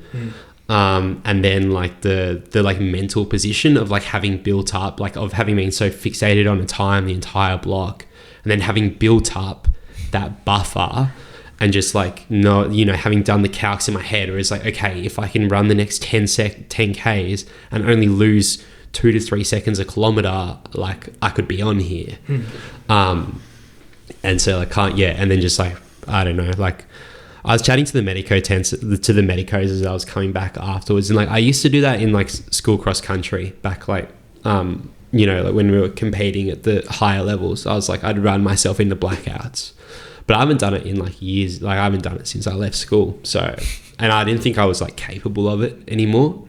But maybe the sickness helped me reach that level. But like it was disappointing not to get the time that I wanted. But in my head, like I'm almost like I'm at least like a 225 runner now. Like even though it's not on paper, like I think I would love to go and get one, but I don't think I'd have to do anything crazy to go run a 225 now. I think I have a lot of respect now for like the difference between like a 223 and a 225. I think once you start getting to that pace, like it's not like you probably can jump from like a 230 to a 225, but I think there are lots of iterations between jumping from you don't jump from a 225 to a 220 unless realistically you should be like a 214. Right. You know what I mean? I think like the next thing would be like get a 225 and then like go under 224 and then maybe like go under 223 and then go under 222, and like maybe that would take 3 years. Yeah. Rather than I don't think that I'm like genetically capable of just like, I think I am genetically capable of like running a sub 220 one day with good training and like with good conditions and if everything goes right, but like I wouldn't run that next year at Gold Coast. Yeah. Because it's like what the difference between 325s compared to like 320s. Yeah. It's like That's 325s still feels like, I don't know, yeah, good okay, enough. but Yeah. 320s But 320s is like, poor. Yeah. like, yeah, 320s is hot. Yeah. Yeah. So yeah, that was it. Kind of, yeah, a bit disappointed, but like proud. Like you can't be more proud of that effort. Like Yeah, it's incredible. you know, like it's almost like a better effort than having like run a perfectly executed 225-30 and going like, oh, maybe I could have run harder. Yeah. Like you know, every race you're always like, oh, what if I'd pushed harder then or something? But you can't like. Yeah, It's your body shutting down. yeah, like you can't Yeah. have run that harder. And so yeah, maybe it was a little bit too hot to start as well, and maybe I wasn't, you know, probably not in like 223 shape after all. True. Yeah. But you know, the scheme of things, it was alright. I'm looking forward to doing some trail running now and like not worrying about times as much. You know, like hitting every split, etc. Yeah. What did the people in the medical tent tell you? Oh, they didn't really tell me much. They just tried to rehydrate me, but there was no drip or anything. I kind of just like sat. I remember sitting there for ages, and like I remember my neck really hurt. I think it's just because my head was like lolling forward like this, and I was just getting pressure. But then I told I was like, and they were just trying to cool me down, but they kept giving me cups of water, and I just like pour it over like the back of my neck and my head, and they said my neck was getting sore, and they were worried that I'd hurt it in the fall, but then it was fine. And then eventually I was like, mate, like, can I like lie down? Like I've been on my feet for like so long, and all I want to do is lie down. So they pulled me over to the stretcher, and then they took my blood pressure, and it was pretty low, which is probably why I fainted, or maybe not, I'm not sure. And anyway, they took my blood pressure, and they were trying to get me to like eat some lollies and stuff to get the sugars back in, but it wasn't happening. And it was just like slowly rehydrating me, and I was like getting really sore feet, and they were like, oh well, that's because like your legs would have been pumping all the blood back up to the heart, but now that your legs have stopped moving, it's all just pulling in your feet. So I got them to like pull my shoes and socks off, and they found that like, and I don't know if I told you this, I can't remember. The dude like pulled my sock off, and he's like, mate, there's a safety pin in your foot. And I was like, what do you mean? And he's like, did you pick it up at the house or when you were putting your shoes on? I was like, I don't know what you're talking about. And he's like, here, and he like pulled, and there's an open safety pin, and it was just like stuck in my toe. And he was like, What? He was like, were you running with this the whole time? And I was like, are you sure I didn't just get it then? And he was like, no, I just took it out of your sock. And he's like, look, and the sock was stained with blood. So I'd been running with and to be fair, I didn't feel it. I think it was stuck in like the thick skin of my toe. But like somehow when I was putting my shoes on and my socks and shoes on in the morning, Oh my goodness. there was like a safety pin just like, and I ran the entire marathon with a safety pin just like stuck in my big toe. That's wild. Yeah, so that was. So he was like, you should get a tetanus shot, and I was like, yeah, maybe. So yeah, but I think they weren't too worried. They were just like, you just need to like get some sugar and rehydrate. Yeah, okay. And so, but like when I stood back up and I was like, I'm good to go, and then I like took one step and I was like, like walked like 3 meters sideways, and they were like, maybe another 10 minutes, and I was like, okay, I'm good to go. Yeah, but no, That's such a good so run. crazy. It's Yeah. incredible. yeah, Yeah. it was I feel like it was a suitable climax for a big build, even Yeah. if it wasn't the result I wanted. Like it wasn't just like I had cramps, I like blew up, or like I DNF'd for some stupid reason. Yeah, Definitely. Yeah, far out. yeah, I wonder if you'd taken that gel, if that would have made any yeah. I don't know. Maybe it would have. Maybe I blame Josh Maxwell and his stupid Mordens. Nah, to be fair, that was my fault. That's one of those things that like super controllable, and I like nutrition was a poor point last year just with the aid stations. I nailed it with the bottles this time, but like kind of like stupidly and frustratingly, like I trained the entire time off gels because I found them much easier to get down than the bottles. But then I actually just like found out that I'd run out of my gels like 2 days before. And so I only had like 4 instead of like I was hoping to take like 7 or 8. Oh, right. And so I had 7 or 8 in the bottles instead, but like they didn't go down as well. And some of them like I only got like 2/3 of the way through. And I was like, and then I threw them out. And then, you know, like, yeah, maybe if I'd like nailed 8 of my precision gels, like I'd done all training, maybe that, I feel like the entire training block I overfueled in a good way, and in particularly in training, like in those long runs. So like I kind of like mentally, like I wasn't freaking out. I was like, you know what? I wanted to race with like 1 gel every 5Ks, but if I have 1 gel every like 30 grams every 7Ks, it's probably still plenty. Yeah. Like I've been carb loading for like 2 days straight. Yeah. I've got enough there. Yeah. So I don't think that really affected me, but True. maybe. But I was like on the true limit when I went for that gel, because I wasn't planning to have it, and I was like, nah, like something, give me something, and I couldn't open it. And I was like, fuck it, well, I'm just gonna have to run. Yeah, fine. Yeah. Insane. It's crazy. Yeah. Well done. Yeah, thanks.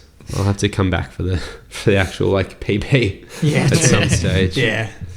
No, it's still awesome effort, and yeah, it's nuts how hard you can push yourself. It's like crazy. Yeah. Yeah, I think that's Yeah. like I want to tap into like 10% Get the of that. dog. Yeah. just It's just practice. Honestly, like running ultras teaches you that, because if you don't have that mental grit, you don't finish them. yeah. Like I've gotten used to like running for hours in pain. Like road runners, you know, like typically like you might run for minutes in pain at the end of a race. yeah. Maybe like tens of minutes, like in the marathon. That'll happen for tens of minutes maximum twice a year, maybe Yeah. once a year. Well, it was interesting how you break it down with like the 30 seconds, and Yeah. you're like, it's a cue to just no, keep pushing, Yeah. keep pushing. Keep Well, that's what I pushing. did in my first 100 miler, and like I still do it in my longer races when I like really, really, really want to walk. But Yeah. like I'll keep running. I'm just like, just run till the next tree, just run till like the next like something, like run to that rock, and then you can stop. And then I get there and I'm like, you're not stopping, keep running. You know, I'll do that for hours. And so that's kind of like what I was channeling there. I was like, Yeah. get to that light pole, get to that person, another 30 seconds. But instead of trying to run like 8 minutes a K through the mountains, you're trying to run 3 minutes 25 on a flat road. Yeah. Yeah, that like concentration though, like you talked about, like just slipping off the pack a little bit and having to get back on. Yeah. Like you forget how long you have to just pay attention for. You have to be so dialed in. Yeah. Yeah, I was wondering So like if I guarded. how much more I could have gotten out of myself. I was like, no, just stay with the pack. No, just stay with the pack. Yeah. Sort of thing. Yeah, interesting to think about. Run of the day. Who's your vote, Dom? I don't know. I feel like we all Yeah, yeah, it's do a hard amazing. one. Yeah. Run of the day, just between us or Oh, it can be. run of anyone. the day? Yeah, Yeah. I don't know. I did a pretty good treadmill run that day. All right. I don't know. Who do you Across, reckon? I think you across are. all of Delta. Yeah, or anyone Or Delta. stands out. A lot of guys like ran like huge PBs, like Yeah, 10-minute PBs. Yeah. Yeah, there were a lot of good runs out there. yeah. We had like, obviously, I noted you down, Dom, I don't know. for your incredible 2:30 off being. Yeah, I think that was pretty good. Yeah. I mean, when we were talking on Solid. Saturday, you were like, Yeah. oh, maybe I'll just like I'll try and run 240. Yeah. Yeah, I don't know. I just think like in terms of the whole block though, it's like a bit of a letdown to not just be a bit quicker. But, Yeah. but still, it's a great run and Yeah. like, I think it was awesome. But Um, it's not better than the ultimate kind of goal. Yeah, understood. Yeah. Maddie, obviously, what you just described. Yeah, it can't be run of the day because I have failed completely. No, well, just there's some standouts. I noted down Antwood as well. So he broke. Antwood, that's pretty cool. I Yeah, like broke seeing 3 that, hours. I think it's just Yeah, a year after yeah, a year after his crash. his accident. Yeah. And he was flying. Like Yeah, the yeah, entire, yeah. he was so strong the entire Yeah. way. Aaron had a good race. Aaron was cool to see Aaron go good. Yeah. Yeah, 2:46. Yeah. 8-minute PB. Yeah, Good. Massive Very negative good. split. Yeah, Yeah, yeah. What was it, like that's 40, 50 seconds? 40 seconds? no, I think like 4 minutes. Yeah. Oh, really? Yeah. Okay. Oh wow! Yeah, Okay. Yeah. He just jogged the first half and then he ran into the second half. Actually, a I little heard bit you faster. sledging him at the house. Yeah, because it's cowardice, mate. If you can next split by 4 minutes, fucking coward. I was just like hanging that out there. Like, is he gonna sledge again? Eads had the run of the day for me, I reckon. Yeah. He broke Broke 3 for his first time. 3 hours. And you see how wiped he was at the finish line? Have you Yeah, he seen was Nat on it. Wong's Yeah, content? yeah. Like he buried himself to get that. Yeah, I'm 2:58 I think it was. Yeah. Super run. I know he's been obviously chipping away at that for... But it's been a couple of years now that he's like gone out and tried to run that 3 and he just, for whatever, he just hasn't been able to do it. Yeah. I think maybe Gold Coast last year, Sydney last year, tough conditions. Yeah. But it's definitely been like something that's been the monkey on the back for him. Yeah. And then, like he buried himself pretty to special. get that. Yeah. Yeah, that's the one for me. Andy Marks ran 2:55.44. Yeah, it's a good run. Which is a super run. Jose ran 33-minute PB after 33 last minute year. PB, Yeah, Jesus. which is great. Wish I could do that. That's all I got for those were the sort of Delta ones I had noted down. It was overall just such a good day. Yeah. So yeah. All right. Future plans. What do we got coming up, Dominic?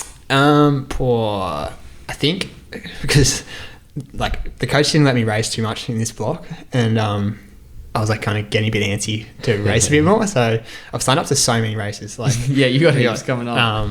Cedar Surf, then the Sydney Ultra Marathon, then Hounslow, then